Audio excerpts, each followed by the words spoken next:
کروں مدح اہل دول رضا، پڑے اس بلا میں میری بلا، میں گدا ہوں اپنے کریم کا، میرا دین پارائے نہ نہیں۔ الحمدللہ ثم الحمدللہ، آج ہم جو میلاد کی محفل سجا کے بیٹھے ہیں قطعاً کسی پہ احسان نہیں کر رہے، صرف اپنی ہی غلامی کا اظہار کر رہے ہیں۔ ایک بندہ بھی میلاد نہ منائے، اللہ کا قرآن پھر بھی کہتا ہے یریدون ان یطفئوا نور اللہ بافواہہم ویابی اللہ الا ان یتم نورہ ولو کرہ الکافرون۔ فرمایا کافر تو چاہتے ہیں کہ اللہ کے نور کو اپنے منہ سے بجھا کے رکھ دیں، لیکن اللہ بجھنے نہیں دیتا، نور کو پھیلا کے رہے گا اگرچہ کافروں کے دل سڑ جائے۔ کارہا مکروہ سمجھنا، چہرے پہ بھی تاثرات بدل جاتے ہیں، دل کی کیفیتیں بھی بدل جاتی ہیں۔ اعلیٰ حضرت عظیم البرکت اسی کا ترجمہ کرتے ہیں، رہے گا یوں ہی ان کا چرچا رہے گا، رہے گا یوں ہی ان کا چرچا رہے گا، پڑے خاک ہو جانے۔ ایک میری بات یاد رکھنا جو مجھے افسوس سے کرنی پڑ رہی ہے، اگرچہ اس بات کی ہمیں خوشی ہے، جیسے کہ مجھ سے پہلے علامہ صاحب بڑے ہی آسان انداز سے بیان کر رہے تھے، اگرچہ ہمیں اس بات کی خوشی ہے کہ ہمارا سلسلہ مصطفیٰ تک ملتا ہے، ہمیں اگرچہ اس بات کا مان ہے، فخر ہے، اللہ کا شکر ہے کہ ہمارا یہ سلسلہ حضور تک جاتا ہے، لیکن اس بات کا ساتھ افسوس بھی ہے کہ ہمارے اپنے بھائی ہم سے جدا کیے گئے، جن کا سلسلہ پیچھے حضور سے نہیں ملتا، جن کا سلسلہ پیچھے نہیں ملتا ان کے بڑوں سے، یعنی وہ سلسلہ ختم ہو جاتا ہے، وہ ہم سے جدا کیوں ہوئے، وہ ہم سے پلٹ سمجھے۔ ہم نے اپنی ڈائریکشن بدل لی، اپنے طریقے سلیقے بدل لیے۔ کتنے لوگ ہیں آج جو مدارس کی جانب توجہ کرتے ہیں؟ میلاد منانے والوں بتاؤ کتنے لوگ ہیں جو 5 وقت مسجد میں جاتے ہیں؟ مجھے تو ایسے لوگ بھی نظر آتے ہیں کہ جو عید کے میدان میں بھی نہیں جاتے۔ عید کے میدان میں وہ جائیں، مدرسے پڑھنے کے لیے وہ جائیں، اپنے پیسے کسی لچے لفنگے کام پہ وہ خرچ نہ کریں اور دین کے راستے پہ لگائیں۔ ہمارے کبھی کتے کی ریس پہ لگ جائیں، کبھی بندر کی ریس پہ لگ جائیں، کبھی جناب ٹورنامنٹوں پہ لگ جائیں، کبھی کسی موت کے خوب پہ لگ جائیں، کبھی کسی خسرے نچوانے پہ لگ جائیں، کبھی یہ فحاشیاں برائیاں کرنے پہ لگ جائیں، اور اگر کسی دین کے نیک مقصد پہ بھی لگے تو وہ کسی دربار کے گلے میں چلے جائیں، وہ محکمہ اوقاف میں جائیں، محکمہ اوقاف پھر ان پہ لگا دیں۔ کتنے لوگ ہیں جو مدارس کی جانب توجہ کر رہے ہیں؟ کتنے لوگ ہیں کہ جو مساجد کی جانب توجہ کر رہے ہیں؟ کتنے لوگ ہیں جو حضور کے ساتھ وعدہ کر کے حرمت رسول پہ جان بھی قربان بعد میں اس وعدے کو نبھا رہے ہیں؟ کتنے لوگ ہیں؟ اپنا محاسبہ کریں۔ ہمیں اگرچہ اس بات کی خوشی ہے کہ ہمارا سلسلہ حضور سے ملتا ہے، لیکن اس بات کا دکھ ہے کہ ہمارے بھائیوں سے جدا ہوئے۔ جب جدا ہوئے اگر کوئی حضور کا گستاخ بن گیا تو پھر تو ہمارا کوئی تعلق ہی نہیں نا، پھر تو سلسلہ ختم ہو گیا۔ لیکن بہرحال ابتداءً اس بات کا دکھ ضرور ہے، اور یاد رکھیں یہ ایک تو اس وجہ سے بھی ہوا کہ ہم پتہ کیا کرتے ہیں، ہم ادھر بھی جاتے ہیں ادھر بھی جاتے ہیں، غیروں کی محافل ہماری وجہ سے آباد ہوتی ہیں، 10 محرم کے یہ پروگرام ہماری وجہ سے آباد ہوتے ہیں، ہمارا سلسلہ مصطفیٰ سے ملتا ہے لیکن ہمیں میلاد منانے کی اجازت نہیں ملتی، ہمارا سلسلہ توڑ وہاں تک جاتا ہے لیکن ہمیں تو محفل سجانے کی اجازت نہیں ملتی، اس کی ہمیں اجازتیں لینے کے لیے پتہ نہیں کتنے دروں کے دھکے کھانے پڑتے ہیں۔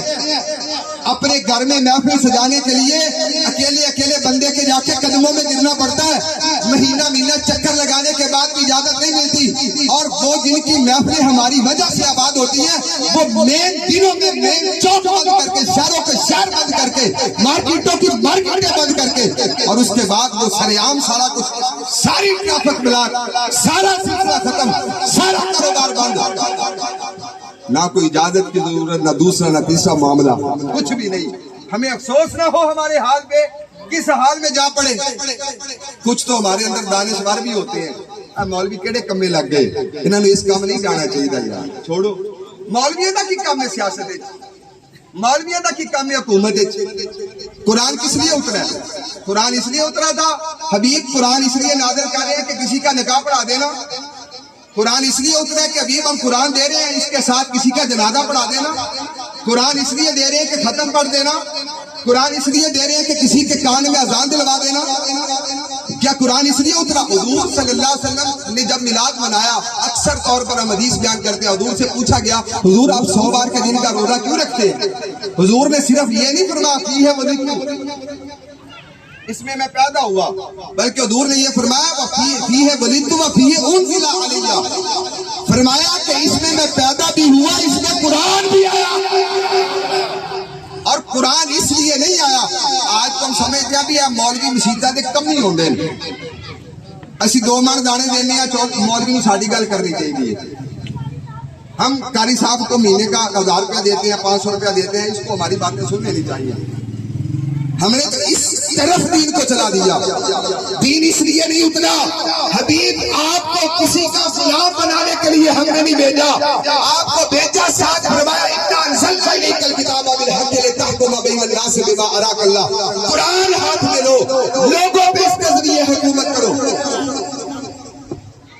اگر یہ سلسلہ نہ ہوتا تو مسجد نبی سے چلنے والا دین یہ بدر کے میدانوں میں نہ اترتا، یہ احد کے میدانوں میں نہ اترتا، غزوہ خندق کی ضرورت نہیں تھی، غزوہ خیبر کی ضرورت نہیں تھی، تبوک کے معاملات کی ضرورت نہیں تھی، صدیق اکبر کو جہاد کی ضرورت نہیں تھی، حضرت عمر فاروق کو روم و ایران تک چھا جانے کی ضرورت نہیں تھی۔ قرآن نوکر بنانے کے لیے نہیں آیا، قرآن حکمران بنانے کے لیے آیا، اور حضور حکمران بننے کے لیے آیا۔ آخری بات اجازت، یہ مت سمجھے کہ ہم حسین کے ساتھ بھی کھڑے ہو، یزید کے بھی نعرے مارے، اور قیامت والے دن پھر سار اٹھا کے کہیں کہ بھائی ہم تو کامیاب ہیں۔ ایسا نہیں ہونا۔ یزید کل بھی لانتی تھا، یزید آج بھی لانتی ہے، بولیں گے یزید کل بھی لانتی تھا، یزید آج بھی لانتی ہے۔ جس کے قلب کے اندر یزید کی ایک ذرہ برابر محبت کبھی جمع ہو گئی، وہ بندہ بھی جانتی ہے۔ حضرت امام حسین نے میدان کربلا میں دیا بجھا کر پھر جلا کر دکھایا تھا لوگوں دیکھو کوئی گیا نہیں ہے، میرے کارواں میں شامل کو کم نظر نہیں ہے، وہ جو بے ضمیر ہوگا وہ میرا ہم سفر۔ حضور صلی اللہ علیہ وسلم کا میلاد پڑھنے کے لیے ایک ایس پادری آیا کرتا تھا مکہ میں۔ لو جی آخری بات ہے، اجازت چاہوں گا، ٹائم چونکہ ہو چکا ہے، 10 بج چکے ہیں، آخری بات ہے اجازت چاہوں گا۔ وہ میلاد پڑھنے کے لیے نا حضور کا یہودی آتا تھا اور آ کے مکے والوں کو اکٹھا کر کے پتہ کیا کہتا تھا؟ یوشکو ان یولد فیکم مولود تدین لہ العرب ویملک العجم، ان قریب وہ آئے گا، وہ پیدا ہوگا، ان قریب وہ آئے گا، جب وہ آ جائے گا نا تو پھر اس کی شان پتہ کیا ہوگی؟ عرب والے بھی اس کے سامنے جھکیں گے، اجمیوں کا بھی وہ مالک بن گئے، سبحان اللہ، عرب والے بھی ان کے سامنے جھک جائیں گے، عجم والوں کا بھی وہ مالک بن کے، نوکر بن کے نہیں آئے گا، غلام بن کے نہیں آئے گا، تمہاری حکومتوں کے تلے رہنے کے لیے نہیں آئے گا۔ دین اپنی اہمیت خود رکھتا ہے، اور وہ اس لیے آئے گا کہ وہ تم سب کو اپنے سامنے جھکا دے گا۔ دین جھکنے کے لیے نہیں آتا، دین جھکانے کے لیے آتا ہے۔ اور اگر آج کو بندہ کہے کہ دین کا تخت پہ کیا کام ہے تو میں اس کو گزارش کروں گا کہ بھئی تیرے سے زیادہ عقیدہ یہودی کا تھا کہ وہ یہ بات اعلان کر کے کہتا تھا لوگوں دین اس لیے آئے گا، حضور اس لیے آئیں گے کہ وہ لوگوں کو اپنے سامنے جھکائیں گے۔ لیکن ویسے مجھے اس بات میں فخر ہے، اللہ تعالیٰ کرم فرمائے، میں تو دعا کرتا ہوں اللہ تعالیٰ میرے ہر ساتھی کو ایسا بنا دے بھی ہر ساتھی فخر کرے، ہر ساتھی کو یہ فخر حاصل ہو بھئی کوئی کسی کا ہے میں مصطفیٰ کا ہوں۔ مجھے اس بات کا پتہ ہے کہ زمانے کے شاہ جس کے گدا ہے وہ مصطفیٰ ہے، رسول خدا ہے۔ خدا کی قسمیں لوگ نا دیگر معاملات میں شاہ بنے بھی وہ اہمیت نہیں رکھتے جو حضور کے غلام اہمیت رکھتے ہیں۔ کالے رنگ کا تھا نا، ہونٹ بھی موٹے تھے نا، چکیاں بھی پسوائی گئی تھی نا، گلیوں میں بھی گھسیٹا گیا تھا نا، گلے میں رسیاں بھی ڈالی گئی تھی، گھسیٹ کے حضور کے قدموں میں پہنچایا گیا۔ صدیق اکبر نے حضور کی بارگاہ میں پیش کر دیا، حضور نے فرمایا کیا چاہتا ہے؟ سر پہ رکھنے کو جو مل جائے نہ لینے حضور، پھر کہیں گے کہ تاجدار ہم بھی ہیں۔ میرے نبی نے بلال کو صرف سینے سے نہیں لگایا، بلال کو کعبۃ اللہ کی دیوار پہ بھی چڑھایا اور چڑھا کے اذان دلوا کے لوگوں کو بتایا لوگوں جو ہمارے در کا غلام بن جاتا ہے پھر سارے زمانے کا امام بن جاتا ہے، حق پہ ڈٹ کے کھڑے ہو جاؤ۔ الحمدللہ اللہ سنت میں کسی بات کی کمی نہیں ہے، صرف ایک سستی ہمارے مذہب میں پائی جاتی ہے، ہماری طبیعت میں یہ بات پیدا کر دی گئی ہے ہم تو صرف نوکری چاکری کے لیے ہیں، قطعاً نوکری چاکری کے لیے نہیں ہے۔